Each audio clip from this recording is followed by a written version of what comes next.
Welcome to all of you.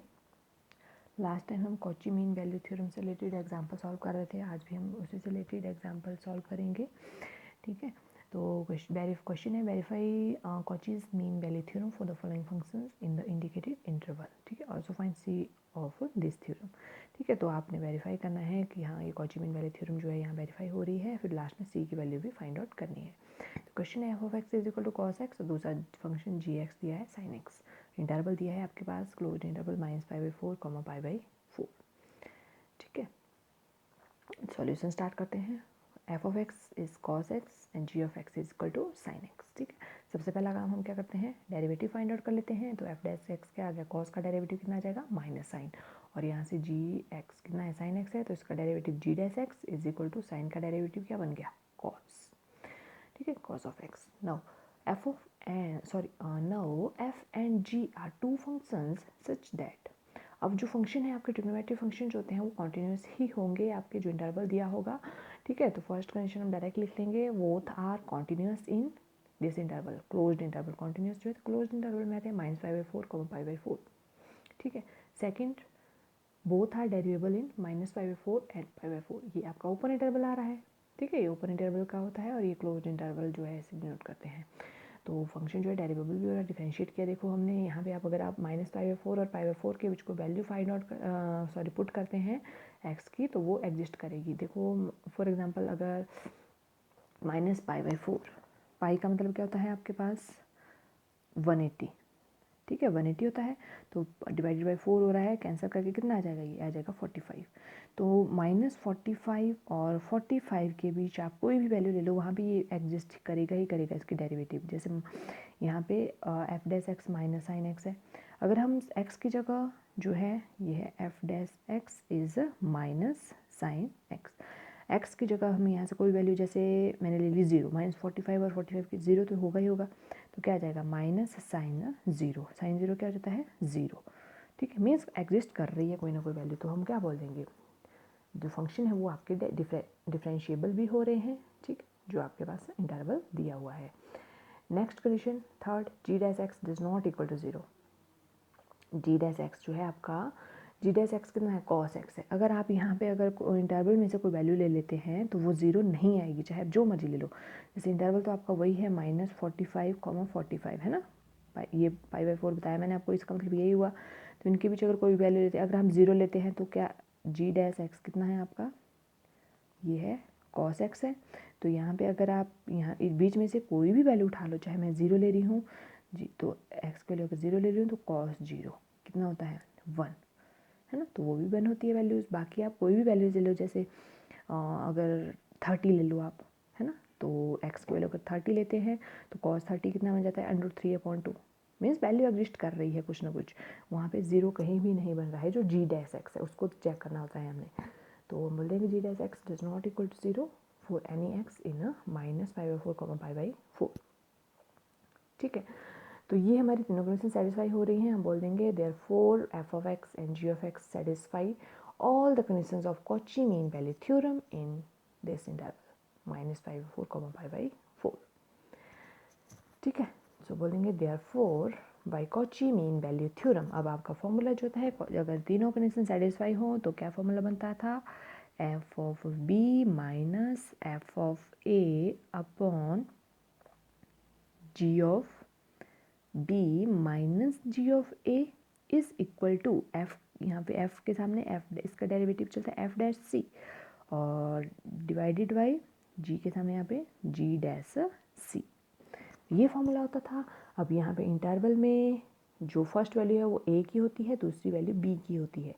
तो B कितना है यहाँ पे, देखो इंटरवल ये है, ए कितना है -π/4 और बी कितना है π/4। तो यहाँ पे एफ ऑफ बी, बी कितना है π/4, तो ये देखो एफ ऑफ π/4 लिख लिया, माइनस ए कितना है -π/4। ठीक है, ए कितना है -π/4, तो यहाँ पे कितना मिलेगा एफ ऑफ -π/4 डिवाइडेड बाई वैसे ही g of π/4 minus g of -π/4। B और ए की वैल्यू रखी is equal to f dash c upon g dash c as it is. ठीक है, देयरफॉर अब आप यहाँ पे डायरेक्ट वैल्यूज़ रखेंगे। आपके पास फंक्शंस दिया है F x is cos x, तो x की जगह इस टाइम कितना रखेंगे, π/4। तो यहाँ f ऑफ π/4 कितना बन जाएगा, cos π/4। जहाँ x है वहाँ पे सिंपल π/4 रखेंगे तो वहाँ cos π/4 बन गया। ये देखो cos π/4 लिख लिया हमने, किसकी वैल्यू, f ऑफ π/4 की। वैसे ही f ऑफ -π/4 कितना बन जाएगा, x की जगह -π/4 बन जाएगा, तो cos ऑफ -π/4 बन गया। ये देखो डिवाइडेड बाई वैसे ही g, अब ये gx है sin x, तो g ऑफ π/4 कितना बन जाएगा, x की जगह sin π/4, तो ये देखो sin π/4 बन गया। ठीक है, ये बन गया sin π/4 माइनस, यहाँ पे g ऑफ -π/4 है तो यहाँ sin ऑफ -π/4 बन गया इसकी वैल्यू, है ना। तो फंक्शंस आपके सामने थे, सिर्फ सिंपली आपने जहाँ जहाँ x था उस हिसाब से हमने देखा π/4 -π/4 कौन सी वैल्यू हमें चाहिए, उस हिसाब से हमने वैल्यूज़ रखी। और ये is equal to right hand side में डेरिवेटिव में चलेंगे, तो डेरिवेटिव ये है f'(x) मीन्स f'(c) चाहिए हमें।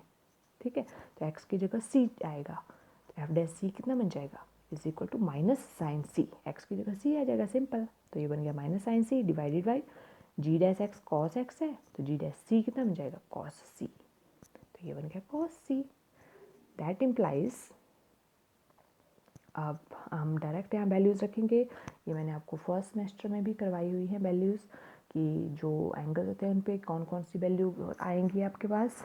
ठीक है, एक टेबल मैंने आपको ऑलरेडी करवाया हुआ है, तो आपको वो लर्न होना चाहिए, कहीं पे भी वैल्यूज़ आपकी यूज़ हो सकती हैं। तो जैसे cos π/4, cos π/4 मीन्स cos 45, π/4 का मतलब क्या हुआ, 45 हुआ ना, 180/4 कैंसिल करके कितना आएगा, 45 means cos 45 minus cos of, अच्छा सिंपली पहले हम जो हैं इसको थोड़ा सा सिंप्लीफाई कर लेते हैं। यहाँ पे डायरेक्टली वैल्यूज रख ली हैं, वैल्यू पुट करने से पहले मैं एक और स्टेप लिखना चाहूँगी यहाँ पे। तो आपने इस स्टेप के बाद जो है यहाँ पे जो मैं लिख रही हूँ वो लिख लेना। जैसे cos ऑफ π/4 है, इसको एज इट इज़ रखा हमने cos ऑफ π/4, अदरवाइज आप कंफ्यूज होंगे। Minus cos of minus theta, cos के अगर ये आपका फॉर्मूले चलते हैं, कॉस ऑफ अगर माइनस थीटा है तो वो प्लस का कॉस थीटा बन जाता है। ठीक है, इस माइनस का कोई इफेक्ट नहीं पड़ता है इस कॉस पे, प्लस कॉस थीटा बन जाएगा।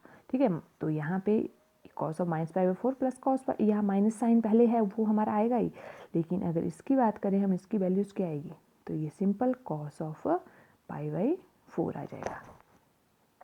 ठीक है, डिवाइडेड बाई नीचे देखो आपके पास क्या बन रहा है, साइन π/4 माइनस, अब साइन ऑफ -π/4 ये होता है साइन ऑफ माइनस थीटा हो तो वो होता है माइनस साइन थीटा, यहाँ पे इफेक्ट पड़ता है साइन पे।